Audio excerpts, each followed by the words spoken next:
Hi friends, I Mahesh, educator and Unacademy. Unacademy యాప్ని ఫ్రీగా download చేసుకోండి.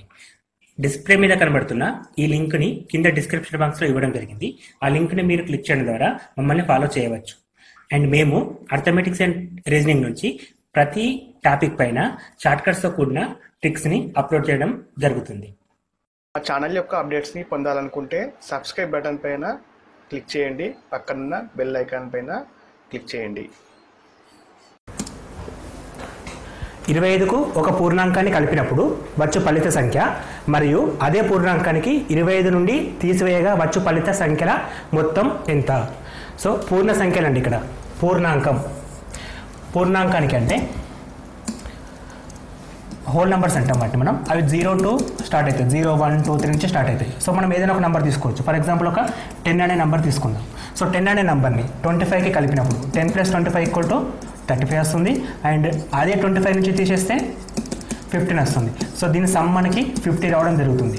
సో మనం ఒక 10ఏ కాదు, ఎటువంటి నెంబర్ తీసుకున్నా సరే, ఫర్ ఎగ్జాంపుల్ 50 తీసుకుంటే 25 + 50 which is equal to 75 and 25 - 50 which is equal to -25 and final answer is 50. అంటే ఒక పూర్ణాంకాన్ని ఒకే నెంబర్ కలిపినప్పుడు ఇక్కడ ఆన్సర్ 50 రావడం జరుగుతుంది. ఎందుకంటే ఇక్కడ నెంబర్ 25 కాబట్టి దీనికి 2 times 50 వస్తుందండి. సపోజ్ ఇక్కడ 35 ఉంటే దీనికి 2 times 70 వచ్చేది. సో ఇక్కడ మనకి ఇచ్చిన నెంబర్ని ఇంటూ 2 చేస్తే సరిపోతుంది. ద ఆన్సర్ ఈస్ 50 అండి. First question answer is 50. Next question, గరిష్ట 4 అంకెల సంఖ్య యొక్క ప్రధాన కారణాంకాల లబ్ధాలలో గల ప్రధాన అంకెల సంఖ్య. సో గరిష్ట 4 అంకెల సంఖ్య అంటే 9999 ఆల్ 9s అండి. ఇది గరిష్ట 4 అంకెల సంఖ్య. సో దీన్ని మనం ప్రధాన సంఖ్యల కారణాంకాల రూపంలో రాసినప్పుడు ఎన్ని డిఫరెంట్ నెంబర్స్ వస్తాయని చెప్పి క్వశ్చన్ అండి. సో దీన్ని మనం ప్రధాన సంఖ్యల కారణాంకాల రూపం రాయాలంటే ఇంటూ 2 తోటి చేయడం దీన్ని. సో ఇంటూ 3 తోటి చేసినప్పుడు అంటే 3 × 3 3 3 రాయొచ్చు, ఎందుకంటే 3 అనేది ఒక ప్రధాన సంఖ్య. నెక్స్ట్ స్టెప్లో 3 × మళ్ళీ 3 తోటి చేస్తే 1 1 1. సో ఈ రెండు కూడా ప్రధాన సంఖ్యలు. నెక్స్ట్ నెంబర్ కూడా మళ్ళీ ప్రధాన సంఖ్యతోటి మనం కారణాంకాలుగా దీన్ని విడగొట్టాలి. సో మనం ఈ నెంబర్ పెద్దగా ఉన్నప్పుడు మనం ఇది కంపల్సరీ 11 తోటి క్యాన్సిల్ అవుతుందండి, ఎందుకంటే అక్కడ 11 మల్టిపుల్స్ ఉంది కాబట్టి. 3 × 11 తోటి చేస్తే సింపుల్గా 11 1s 0, 11 1s. సో 101. 3 × 3 × 11 × 101 వచ్చింది. అండ్ వన్ మోర్ థింగ్, ఇక్కడ 101 అనేది ప్రధాన సంఖ్య. 101 అనేది ప్రధాన సంఖ్య. సో ఇక్కడ ఉన్న 4 నెంబర్లు 3 నెంబర్లు కూడా 3 డిఫరెంట్ ప్రధాన సంఖ్యలు అండి. ఇది ప్రధాన సంఖ్యనే, ఇది ప్రధాన సంఖ్యనే, ఇది ప్రధాన సంఖ్యనే. ఇది ప్రధాన సంఖ్య అవునా కాదా తెలుసుకోవడానికి మన నంబర్ సిస్టంలో ఒక ఫార్ములా వాడతామండి. ఏంటంటే ఈ నెంబర్ దీనికి మధ్యలో ఉంది. ఫర్ ఎగ్జాంపుల్ 10² కి 11² కి మధ్యలో ఉందని చెక్ చేయాల్సి వస్తుంది. సో ఇక్కడ హైయెస్ట్ నెంబర్ 11 కాబట్టి 11 కంటే ముందు ఉండే ప్రధాన సంఖ్యలు అందరితో చెక్ చేస్తే ఇది ప్రధాన సంఖ్యనా అవునా కాదని తెలిసిపోతుంది. సో ఫస్ట్ మనం ఇది ప్రధాన సంఖ్యనా అవునా కాదా క్లారిఫై అయిన తర్వాత మనం ఆన్సర్ పెట్టచ్చండి. సో ఇది పెట్టాలంటే ఫస్ట్ మనకి ఇది ప్రధాన సంఖ్యనా కాదని తెలియాలి. ఇది తెలియాలి అంటే ఇక్కడ 101 అనేది ప్రధాన సంఖ్యనా కాదా తెలుసుకోవడానికి ఈ ప్రాసెస్ మనం ఫాలో అవుతాం. సో 11 కంటే ముందు ఉండే ప్రధాన సంఖ్యలు 2, 3, 5, 7, 11. 11 కూడా కలుపుకోవచ్చండి. సో 2 అనేది ఎప్పుడు దీన్ని డివైడ్ చేయదు, ఎందుకంటే సర్ సంఖ్య ఇది మొత్తం బేస్ సంఖ్య కాబట్టి కాదు. 3 టేబుల్లో ఇది రాదు. 5 కూడా కాదండి. 7 కూడా క్యాన్సిల్ కాదు, ఎందుకంటే 7 1s 7, 3 మిగిలితే 31. సో క్యాన్సిల్ కావట్లేదు. 11 టేబుల్లో కూడా రాదు. సో ఎప్పుడైతే లోపల ఉన్న ప్రధాన సంఖ్యతో రావట్లేదో ఇది కూడా ఒక ప్రధాన సంఖ్యను మనం డిసైడ్ చేయొచ్చు. ఇప్పుడు మనకి 3, 11, 101 3 డిఫరెంట్ ప్రైమ్ నెంబర్స్ వచ్చినాయి. సో మనకి ఇక్కడ ఆన్సర్ అనేది 3 వస్తుందండి. సో మొత్తం మనం ప్రధాన సంఖ్యలు ఎన్ని ఉంటాయంటే అక్కడ 3 ఉంటాయి. అఫ్కోర్స్ ఇక్కడ 3 3 2 సార్లు వచ్చినా కానీ డిఫరెంట్ నెంబర్ తీసుకుంటాం కాబట్టి ఒకే 3 కౌంట్ చేస్తాం. 3, 11, 101 అనేది డిఫరెంట్ ప్రధాన సంఖ్యలు. వాటి లబ్ధంలో రాయొచ్చు మనం ఏది అని 4 అంకెల గరిష్ట సంఖ్యని ఈ రూపంలో మనం రాయగలుగుతాం. సో ఇక్కడ మనకు వచ్చిన ప్రధాన సంఖ్యలు అంటే మొత్తం కూడా 3 అండి. Answer 2, option number 2.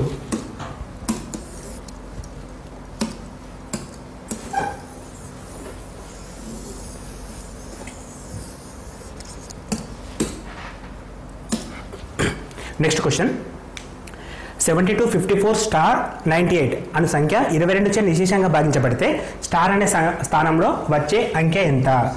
సో మనకి ఇచ్చిన నెంబర్ వచ్చేసి 72, 54, *98. ఈ నెంబర్ 22 తోటి నిశేషంగా భాగించబడితే మనం నిశేషంగా భాగించబడే నియమాలు మనం 15 వరకు మాత్రమే చదువుకుంటామండి కామన్గా. కానీ ఇక్కడ 22 అనే నెంబర్ ఇచ్చాడు. సో ఇటువంటి నెంబర్స్కి మనం ఏం చేయాలంటే దీన్ని మనం డిఫరెంట్ ఫ్యాక్టర్స్ లైక్ అంటే ప్రైమ్ నెంబర్ ఫ్యాక్టర్లో రాయాలి. 11 × 22 రాసుకోవచ్చు. ఇప్పుడు మనం దీన్ని 11 × 2 రాసినప్పుడు 22 వస్తుంది. అండ్ వన్ మోర్ థింగ్, ఈ రెండు కూడా ప్రైమ్ నెంబర్స్ కావాలి. ఇప్పుడు ఈ రెండు నెంబర్స్ ప్రైమ్ నెంబర్స్ కాబట్టి ఏదైనా ఒక నెంబరు 22 తోటి భాగించబడాలంటే వీటితోటి నిశేషంగా భాగించబడాలి. ఇది నియమం. సో ఈ నియమం ప్రకారం ఇక్కడ 2 ఉంది కాబట్టి లాస్ట్ సరి సంఖ్య అయితే సరిపోతుంది. సో ఫస్ట్ కండిషన్ ఓకే అండి, ఫస్ట్ కండిషన్ ఓకే. సెకండ్ 11 తోటి డివిజిబుల్ కావాలి. 11 తోటి డివిజిబుల్ కావాలంటే మన బేసిక్ మెథడ్ అండి, odd numbers positions and even number positions count చేస్తాం. సో ఆడ్ నెంబర్ పొజిషన్స్ ఇవ్వండి, like 7 + 5 12 plus star plus 8 12 + 8 20 plus star 20 plus star అంటే ఎక్స్ అనుకుందాం. So even positions 2 + 4 6 6 + 5 15. సో ఈ రెండు సమ్స్ వచ్చినాయి మనకి. ఈ సమ్స్ డిఫరెంట్ చేస్తే ఐదర్ 0 కానీ 11 కానీ రావాలండి, ఐదర్ 0 కానీ 11 కానీ రావాలి. ఇక్కడ 0 రావడానికి ఛాన్స్ లేదు, ఎందుకంటే మనకి ఇది పెద్ద నెంబర్ ఉంది, చిన్న నెంబర్ కాబట్టి 0 రాదు. నెక్స్ట్ మనకు కావాల్సిన 11 రావాలి. సో ఇప్పుడు మనం ఇక్కడ ఎక్స్ వాల్యూ ఏది పెడితే వీటి డిఫరెన్స్ 11 వస్తుందో చెక్ చేయాలి. ఇక్కడ ఆప్షన్ నెంబర్ 1 నుండి 1 మనం తీసుకుంటే ఇక్కడ ఎక్స్ ప్లస్ 1 తీసుకుంటే 21 అవుతుంది. 21 - 15 6 వస్తుంది, which is not equal to 11 అండి. సో మనకి ఆప్షన్ కాదు. నెక్స్ట్ ఆప్షన్ 2 అండి. 2 పెడితే కూడా 22 15 అండ్ మైనస్ వచ్చేసి 7, అది కూడా కాదు. Third option 6 20 + 6 26 - 15 which is equal to 11. So మనకి 11 ఎప్పుడు వస్తుందో ఆ ఆప్షన్ మనం కరెక్ట్ ఆన్సర్ చెప్పి డిసైడ్ చేస్తాం. ఇక్కడ ఆన్సర్ వచ్చేసి 6, ఆప్షన్ నెంబర్ 3. నెక్స్ట్ క్వశ్చన్, 2 సంఖ్యల కాసాగు 180 అయితే క్రింది వాటిలో ఆ సంఖ్యల గాసాబా కానిది. సో ఏది కాదు అని చెప్పి అడుగుతున్నాడు, అంటే ఏది రాదు అని చెప్పి అడుగుతున్నాడు. సో ఇక్కడ కాసాగు అంటే ఎల్సిఎం అండి. ఎల్సిఎం మనకి 180 ఇచ్చాడు, ఎల్సిఎం మనకి 180 ఇచ్చాడు. So which is not a HCF of these numbers. So ఇక్కడ 45 అంటే ఫస్ట్ ఆప్షన్ 45 ఇది డివిజిబుల్ చేస్తుంది మనకి, ఎందుకంటే 45 టేబుల్లో 180 వస్తుంది. 45 టేబుల్లో 180 వస్తుంది కాబట్టి 45 కావడానికి ఛాన్స్ లేదు, ఎందుకంటే ఎల్లప్పుడూ కూడా కాసాగుని గాసాబా భాగించబడుతుంది. కాసాగు అనేది గాసాబాచే భాగించబడుతుంది, అంటే డివిజిబుల్ అవుతుంది. సో కాని నెంబరే మనకు కావాల్సిన ఆప్షన్ ఇక్కడ, ఎందుకంటే కానిది అడిగాడు కాబట్టి. సో అండ్ 60 టేబుల్లో కూడా మనకి 180 వస్తుంది. సో అది కూడా ఆన్సర్ కాదు. అండ్ 75 టేబుల్లో మనకి ఆన్సర్ రాదండి, ఎందుకంటే 75 టేబుల్లో 180 రాదు కాబట్టి ఇది ఆన్సర్. 90 టేబుల్లో కూడా 180 వస్తుంది, ఇది కూడా కాదు. సో 75 అనేది ఇక్కడ ఆన్సర్ అండి, ఎందుకంటే 75 టేబుల్లో 180 రాదు. సింపుల్ లాజిక్ ఏంటంటే మనకు కాంది అడిగింది కాబట్టి కాంది ఫైండ్ అవుట్ చేయాలంటే ఏ మీకు ఇచ్చిన ఆప్షన్లో ఏదిలో 180 రాదో చెక్ చేస్తే సరిపోతుంది. సో ఇక్కడ 75 టేబుల్లో రాదు కాబట్టి 75ని ఆన్సర్గా తీసుకోవచ్చు మనం. నెక్స్ట్ క్వశ్చన్, సప్తభుజిలోని కర్ణాల సంఖ్య. సో సప్తభుజి అంటే 7 భుజాలు ఉంటాయండి. సప్తభుజి అంటే 7 భుజాలు ఉంటాయి. ఫర్ ఎగ్జాంపుల్ మనకి ఇది చతుర్భుజం అండి, దీర్ఘ చతుర్భుజం కావచ్చు, చతుర్భుజం కావచ్చు. ఇది చతుర్భుజం అంటాం. ఇది పంచభుజి, అంటే భుజాల సంఖ్యను బట్టి దాన్ని నేమ్ చేస్తాం. ఇక్కడ సప్తభుజి అంటే 7 భుజాలు ఉంటాయి,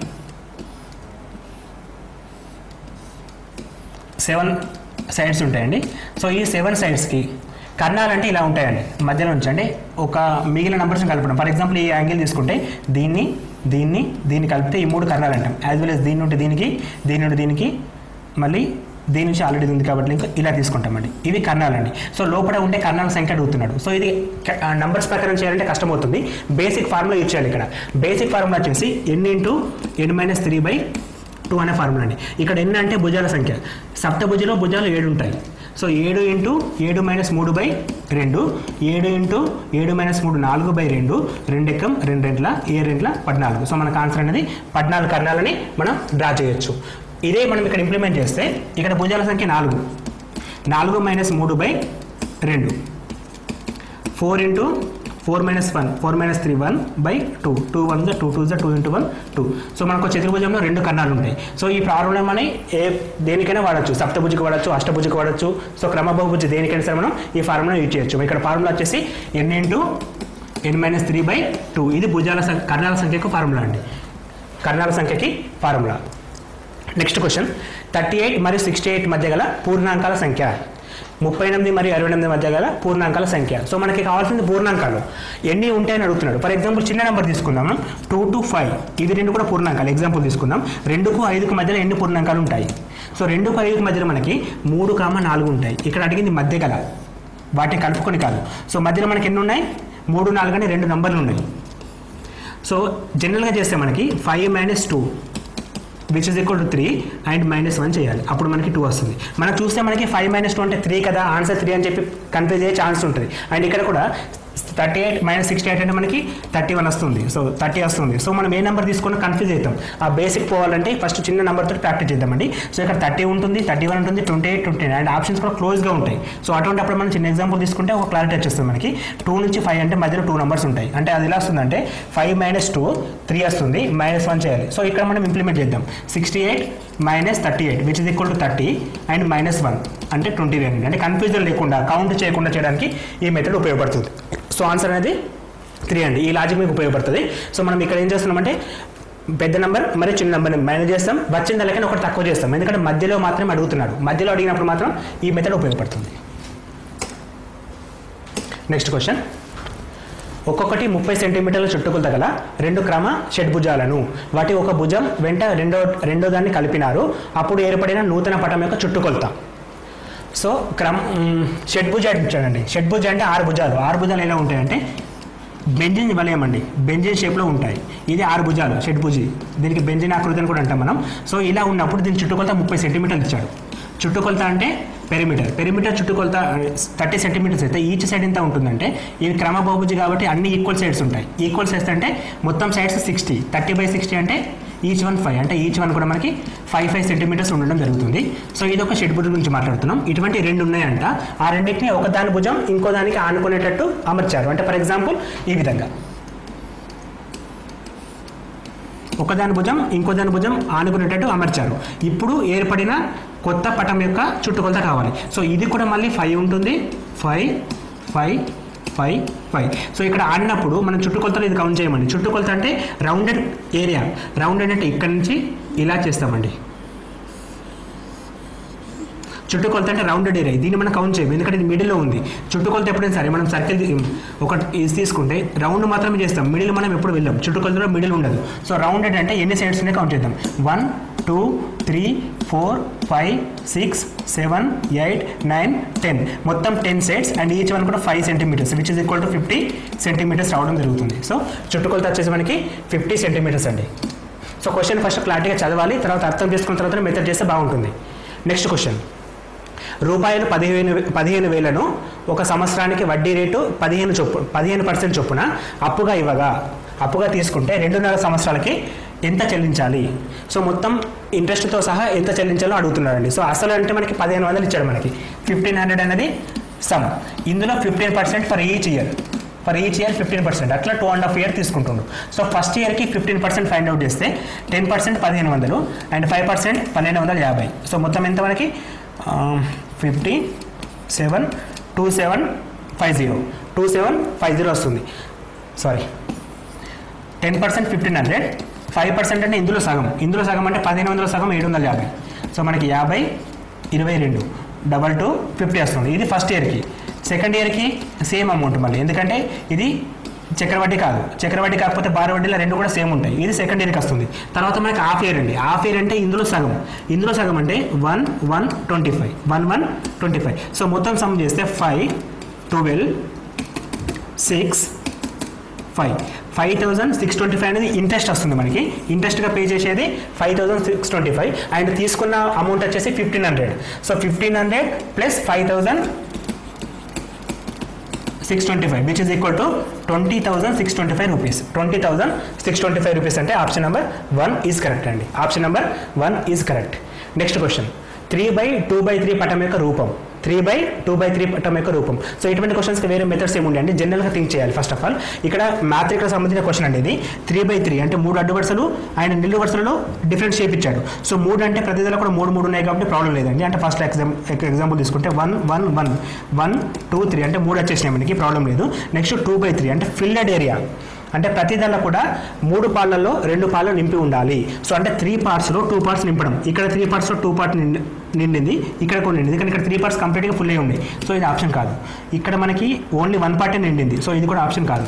ఇక్కడ మనకి 2 parts 2 parts 2 parts, సో ఇది ఆన్సర్ అండి. అంటే సెకండ్ డైమెన్షన్లో 2/3 అంటే ప్రతి దానిలో కూడా 2 parts నింపి ఉండాలి.